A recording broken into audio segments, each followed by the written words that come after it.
Now guys, I want you to do the data interpretation of this table. This is sector wise contribution, means एक sector एक country में कैसी कैसी contribution रहती है and how economy grows, right? So this was 1947 when we got independent, right? We got the independence. So it was agriculture sector.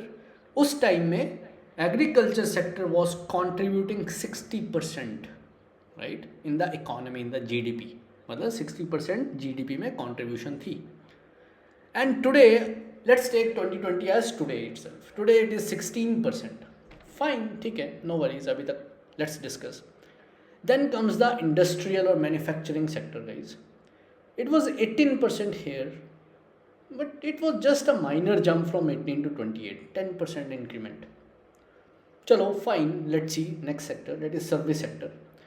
So in 1947 it was 22%, and the jump is quite high, just more than 30% increment. So it is 56%. Fine till now. Now the thing is that how many people it is, this every sector is employing over here. Agriculture sector में 75% Indian population is employed, was employed in 1947. जब हम आज़ाद हुए थे 75% population इस sector में employed थी. Guys, listen to me very carefully, ये बहुत important है. And even today guys, it is just around 50%. आज भी इंडिया की 50% population is still employed in agriculture sector. Don't you think यहाँ पे something is going wrong? Either government or all the governments, they were unable to generate jobs, or what is happening? Now come to in manufacturing sector. 28% it is contributing in the GDP, but it is employing just directly proportional, means around 28% people are employed. That's it. Means, and even less than that, I would say 28 or 24. Now coming to next very important thing that would come over here is service sector was employing, was contributing 56%, right? And it is employing half the number of people. Now guys, let's dig deep into this, what is exactly happening with Indian economy and what government is doing, and being investment banker हमने पैसे कैसे लगाने हैं, right? Now just see, let's start from agriculture sector itself. Guys, जब भी economy बड़ी होगी, whenever economy will grow, जैसे mister A and mister B का एग्जाम्पल मैंने आपको स्टार्टिंग में दिया था, the way I gave you example of mister A and mister B. Mister A was equal to USA, he was rich, earning 1 lakh rupee, and mister B was just like India, he was earning 10,000 rupee per month. जैसे जैसे economy बड़ी होती है उसका agriculture contribution कम होना चाहिए. It should decrease. On contrary, in India we are unable to do that. See, in USA it is 3%, guys. I would tell you one more thing, guys. In all the developed nations of the world, it would be around 1% only. मतलब agriculture sector की contribution economy में 1% के आसपास होनी चाहिए. 1%, 2%, 3%, 5% max. अगर उससे ज़्यादा है, means the country have not grown yet. ये ऐसे चलता है. We started from jungles, we became agriculturists, then industries came, then service sector came, right? तो अभी तो हम अपने जंगल वाले फेज में ही फंसे हुए हैं. It means like that. So whenever a country will grow, the agricultural sector should be less than 5%. In India it is still 16%. It is not good. Why, Swanegi? You will just get the answer in the next slide, right? You will just get the answer. But I am just telling you what are the things that you should be seeing in this table. And यहाँ पे contribution देख लो. In India, 50% of population is employed in agriculture sector, guys. But in USA, just the 5%. सिर्फ 5% आबादी ही agriculture में है. Rest is in service sector. Now one more thing, guys, that you should be seeing over here. In India, 56%, इसको 56 को अगर approx लें तो just 60% of population, 60% of GDP share is coming from service sector, लेकिन it is just employing 30%, means half of the population in this. इससे दो चीज़ें निकल के आई। इसको बोलते हैं सेक्टर तो ग्रो हो रहा है, country is growing, but it is not creating the jobs guys. इसको बोलते हैं jobless growth. So the country is growing, economy is growing, but it's not the jobs, guys. And what is the outcome of this? This sector, manufacturing sector, is failing in a big way. तभी आपने मोदी जी को सुना होगा, startup India, make in India. Government is focusing so much on manufacturing because this sector in India is collapsing, it's failing. Now coming to the next, I hope you got the point everybody. चलो अब एक और चीज़ में आ रहे हैं हम लोग। You were asking why ऐसा क्यों होता है। Now I want you to see this table now guys. आप इस टेबल को एक बार देखो प्लीज़ एवरीवन, एंड इसमें गलती ढूंढो। Try to see the anomalies over here, but someone has to feed the world, right? Absolutely Chetan, I got a point, but this is how economics evolves, means sector. See one more thing I want to say. You took it in a wrong way, Chaitanya and rest of the class members. I am not saying कि contribution means, I'm not saying agriculture बंद हो जाएगा, I'm not saying we should not produce agriculture. I am saying contribution to the agriculture should decrease. अगर आप 100 quintal खाना उगा रहे हो फॉर एग्जाम्पल, वो 100 क्विंटल ही रहना चाहिए, बट अगर आपकी industry 100 kgs of product manufacture कर रही है, it should increase, the contribution should increase. What I wanted to say, जो see it is percentage wise proportion वाला चैप्टर मैथ्स का। 100 kg आप खाना उगा रहे हो, वो 100 kg ही रहेगा, बट अगर आपने 100 प्रोडक्ट्स बनाए, उस 100 प्रोडक्ट्स को 200 बनाना पड़ेगा। आई एम नॉट सेइंग कि 100 को आप 10 कर दो, I am not saying agriculture should decrease, it is the contribution in the GDP। इसका कॉन्ट्रीब्यूशन घटना चाहिए, I am not saying quantity घटनी चाहिए। Guys it is simple mathematics. Chaitanya, I hope you got the point, you got confused.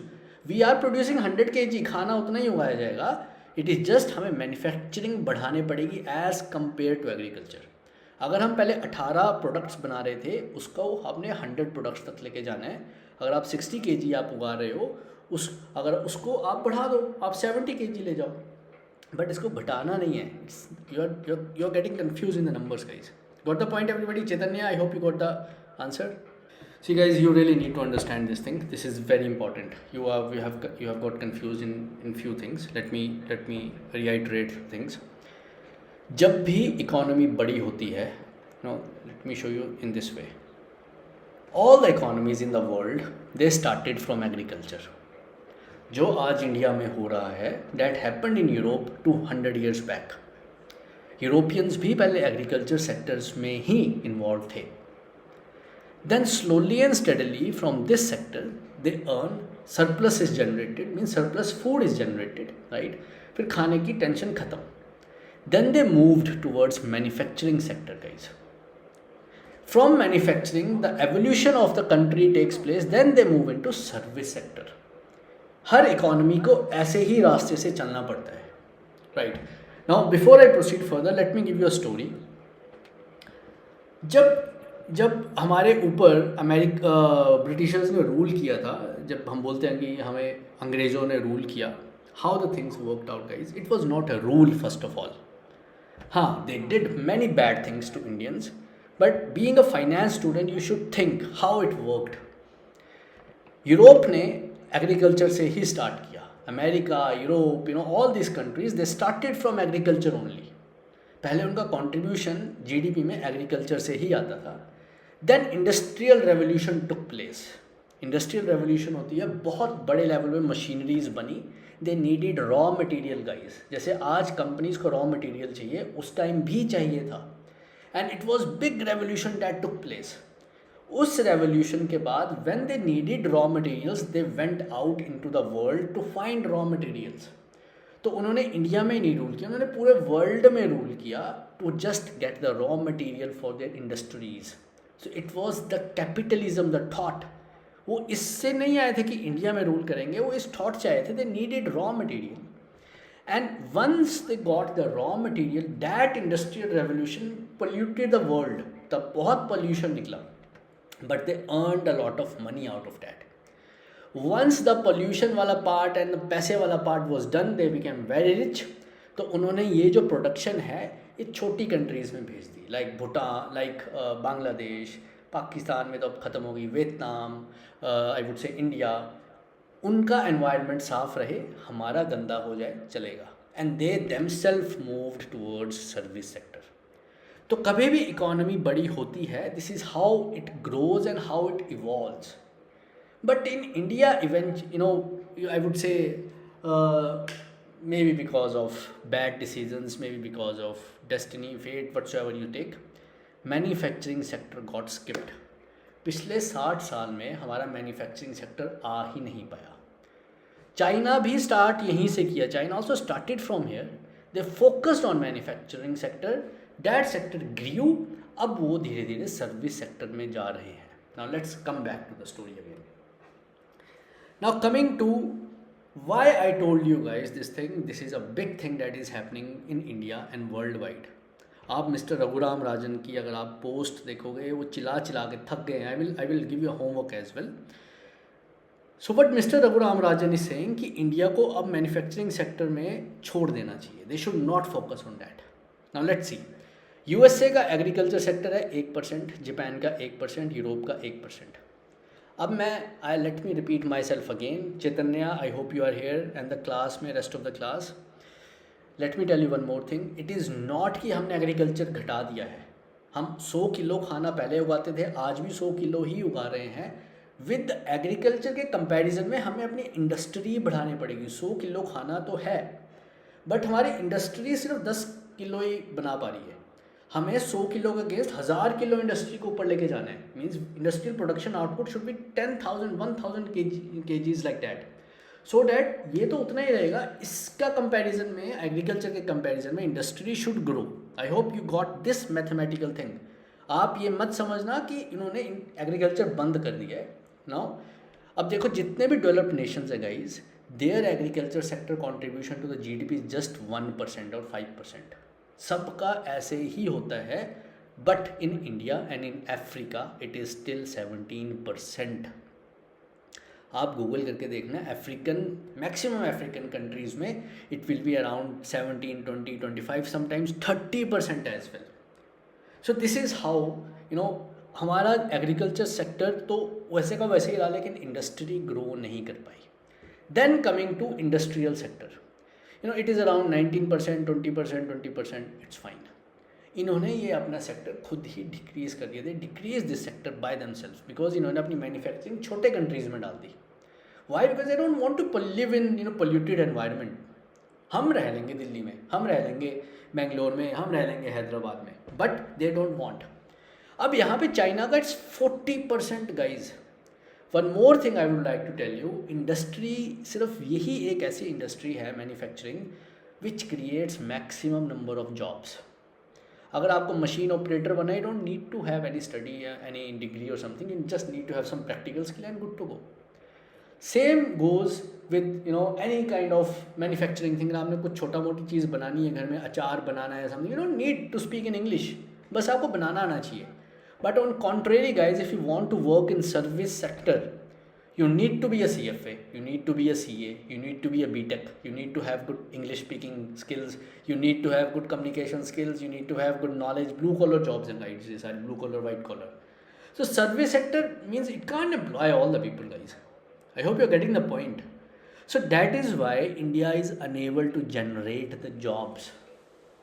Either you get the skills, means white collar skills, if not then this manufacturing sector is collapsing in India. तो China ने manufacturing में बहुत focus किया and now China is focusing towards service sector. लेकिन one thing that we should be proud of, that India is ahead of China in service sector. India China से भी आगे है सर्विस सेक्टर में. Yes, we lagged in manufacturing and many economists are saying what they are saying, that हमें service sector, मतलब हमें service sector में ही focus करना चाहिए. Let's not focus on manufacturing now, it's too late. वो train miss हो चुकी है, दैट बस इज मिस्ड नाउ. अब हम इसमें We should focus on the strengths, not on the weaknesses, right? So this is how we can go ahead. But government का अभी भी focus इसमें है, they are focusing more on this. So they're bringing more schemes, they're bringing more new startup schemes and all this, so that ये sector grow करे, it will generate jobs. I hope you got the point, guys. India is far behind. One more thing, why China is behind India in service sector, because English and language. They are promoting Chinese language. They are not into English. हमारे यहाँ पे English की वजह से call centers और IT services यहाँ पे ज़्यादा होती हैं. We will be discussing that. But I hope you got the point. Whenever a country will grow, the contribution of agriculture sector should decrease. Late me repeat myself again, मैं ये नहीं बोल रहा हूँ कि एग्रीकल्चर सेक्टर डिक्रीज हो जाना चाहिए, प्रोडक्शन डिक्रीज हो जानी चाहिए एग्रीकल्चर की. It's not, I am saying contribution of the agriculture sector to GDP should decrease. Production should increase या उतनी ही रहनी चाहिए. अगर 100 kg है तो 120 कर लो, बट ये उसके मुकाबले बढ़ना चाहिए. I am comparing, I am not saying the quantity output should decrease. I hope ये चीज़ समझ आ गया. You are not confuse in this, right? Now, in India we need to understand one more thing, guys. तो इससे एक चीज़ ये निकल के आती है बाहर अभी तक, कि अगर हम लोग मैन्युफैक्चरिंग में ज़्यादा पैसा इन्वेस्ट करेंगे, this sector is not growing in India fundamentally. हाँ, अगर बबल क्रिएट करना है शेयर मार्केट में, वो तो हो ही जाता है. बबल तो आपका अदानी में भी क्रिएटेड है, जोमेटो में भी क्रिएटेड है. Means if you are just creating for the sake of bubble, the prices of the stocks can be inflated. But अगर fundamentally मैं बताऊँ which company should you be investing in, तो high capital intensive companies which are manufacturing related, वहाँ पे investment थोड़ी घटानी चाहिए, because India on a whole is not doing good in manufacturing. I hope you got the point. In future what is going to happen, that still we can discuss in the coming slides. I hope you're getting the point. तभी service sector में एक और चीज़, the best example of investment banking and for you to make a decision for investment banking. मुझे आप अभी एक second में जो पहले थॉट आती है, who are the richest people in the world, आपके माइंड में क्या आएगा? Just type guys, type the names. Who are the richest people in the world? अरे इलॉन मस्क के अलावा बिल गेट्स.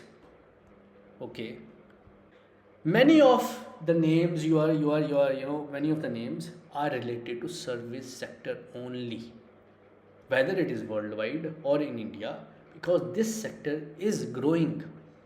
तो पैसा लगाने से पहले ये तो देखना चाहिए हम लोगों को, Putin is also rich, nice. So पैसा लगाने से पहले वी शुड ऑल्सो सी कि उस सेक्टर की ग्रोथ इंडिया में या वर्ल्ड वाइड कैसी चल रही है. I hope you are getting the point guys. Means yes, manufacturing में भी कुछ लोग रिच होंगे, I am not denying that, but कितने हैं? अगर मैं आज आपको बोलूँ कि Dilip please start a business of manufacturing, Dilip का दिमाग घूम जाएगा. He needs a factory. First of all factory में ही नीड्स मशीनरी के लिए he need labour. Oh God, it is havoc. लेकिन अगर मैं इस टाइम किसी if I ask Sohini that Sohini start a business and start an IT company, she can easily start an IT company sitting at in her room itself. एक laptop low, company start. So these businesses are easy to execute and these businesses are big headache, to be very truthful. ये आप लोग भी you all can relate to this. To manufacture a thing, it's very difficult, right? Now capital intensive में हम अभी just आ रहे हैं. It's a very good point. Capital intensive and technology intensive. Now I want you to see this thing, guys. एक बार इसको देखो and just see what is happening in India right now. Because if we are investing our money in India, we should be knowing what exactly is happening in India and all the sectors, guys. इसको देखो जरा table को. And guys, this data is real time data from the government websites only. It's not a made up data. Guys, Indian government को tax कम क्यों collect होता है? Why everything they are trying to connect with PAN card and now पहले तो ऐसा नहीं था. Means why they are doing so much, they are bringing so much technology into income tax department. सब क्यों आधार कार्ड के साथ लिंक कर रहे हैं, सब क्यों पैन कार्ड के साथ लिंक कर रहे हैं? Why they are doing this? Transparency, fine, due to unorganized sector, guys. Absolutely. Should be good point. Let's discuss this. See guys, क्या है इंडिया में let's see the numbers first. Organise sector जो formal jobs होती हैं, जैसे I am in this company, we will be getting PF, we will getting benefits like health insurance and all those thing, बाकायदा छुट्टी मिलेगी. So everything is registered. I am registered with government portals, right? So being employee of this company, they will be giving me all the perks जो है government के norms के हिसाब से है. This is formal sector, right? Organise sector I would say, right? But they are many people who are working in small startups, या छोटी मोटी नौकरी कर ली या फ्रीलांसिंग कर लिया, right? They are not getting PF, they are not getting health insurance from the employer. Means their employer is not fulfilling all the higher, all the HR policies. There was a recruiter as well in this group. So they are not following the entire HR policies which are made and mandated by the government. So उस sector को बोलेंगे informal sector guys. तो government को पता ही नहीं है कौन लोग नौकरी कर रहे हैं, कितने लोग नौकरी कर रहे हैं, because they are not registered with the government. Same goes with organise sector and unorganised sector. कितने ही लोग हैं गाइस जो आज भी एक छोटी रेडी में या छोटी सी दुकान में जॉब कर रहे हैं, they don't pay tax as well. किसी को पता ही नहीं है कि वो जॉब कर रहे हैं, किसी को पता ही नहीं है कि हाउ मच एक मोमो वाला, अ स्मॉल मोमो वाला, how much momos he is selling, nobody knows. How much dosas he idlis he is selling, nobody knows. That is unorganise sector. हाँ, ये तो अब गूगल पे आ गया and everything is linked with PAN, so government can see now. But just imagine before 2010 or 2020 या before this all internet revolution and digital revolution, तो government को तो पता ही नहीं लग पाता था कितने लोग कितना पैसा कमा रहे हैं. So they were not collecting the tax guys. But in reality even today in India maximum jobs are in informal sector and unorganised sector. If you have a job जहाँ आपको PF and all the you are getting all these things like all the HR policies are being followed by a company, you are lucky enough guys. और India में अगर आपकी salary if it is around 70,000-80,000 per month, guys you should applaud yourself that you are in top 1% of entire Indian population. अगर India में आपकी salary 60,000-70,000 के आसपास है तो you are amongst top 1% of Indian population guys. So what I wanted to say, in India we are still stuck in unorganized sector.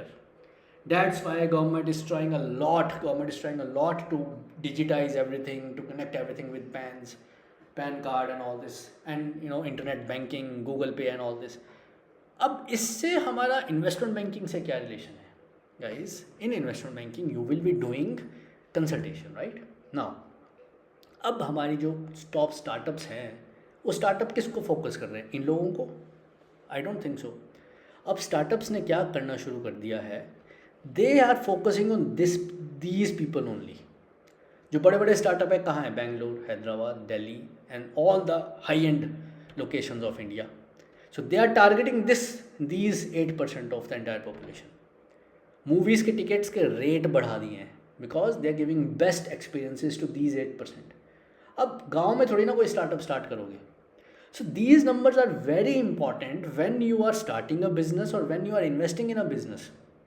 अब business ज़्यादा focus यहाँ कर रहे हैं. अच्छे एक्सपीरियंस तो जो बड़े बड़े शहरों में लोग रहते हैं, ब्लिंकिट आ गया, उनकी आदत बिगाड़ दो, Zomato and all this, they are focusing on this 8%, ना कि this 90%. So this is how the strategies are made by the investment banks, by the big businessman, कि हमें कौन सी आबादी, which population, which demography we should target. अब Lenskart is doing something else. Lenskart क्या कर रहा है? Lenskart is trying to focus on this one guys. So that's why now you might have seen Lenskart stores are opening everywhere, means in small towns as well. Lenskart is reaching, penetrating, because उन्होंने सोचा इसको तो हमने hit कर दिया है, they are hitting the plateau in terms of revenue, let's hit this one. That is why they are issuing IPO as well in the coming time. That IPO, using that money, they will be going into these masses. They are penetrating throughout the India in small towns, and they will be going abroad as well, means international. So see guys, अब ये आपको plan करना है, आप business में इनसे पैसा कमाना चाहते हो या इनसे, and they will have, both will have different strategies. Same goes if you are investment banker, आप कहाँ पैसा लगाना, कौन सी कंपनी में पैसा लगाना चाहते हो, those who are dealing with these 91% और those who are dealing with 8%। आसान क्या रहेगा, आसान है दिस वन गाइज, यहाँ पे you can charge more money from them, तो यहाँ पे मार्जिन्स ज़्यादा रहेंगे आपको, ऑपरेटिंग प्रॉफिट मार्जिन्स, बट यहाँ पे मार्जिन्स बहुत कम में खेलना पड़ेगा। Like Baba Ramdev Patanjali, he is operating in this, but the margin per product would be just 1 rupee 2 rupee. तो यहाँ पे you have to play in volumes, because यहाँ पे लोगों की परचेजिंग पावर नहीं है, because this is unorganised sector, informal sector guys, people are not, the per capita income is not that high, but यहाँ पे है। So that is why Zomato or PVR and all these things, they are becoming a bit costly every day, so that they can charge more and more money from the high end people. Doubts guys till now means 8%. You can say yes absolutely Deepu कि ये 8% लोग ही हैं जो government की नज़रों में हैं जिनको टैक्स देना पड़ जाता है, because government can C, but now since everyone is being connected with PAN card and all this, yes in future there are chances that government will try to the income tax collection will be increasing in future as well.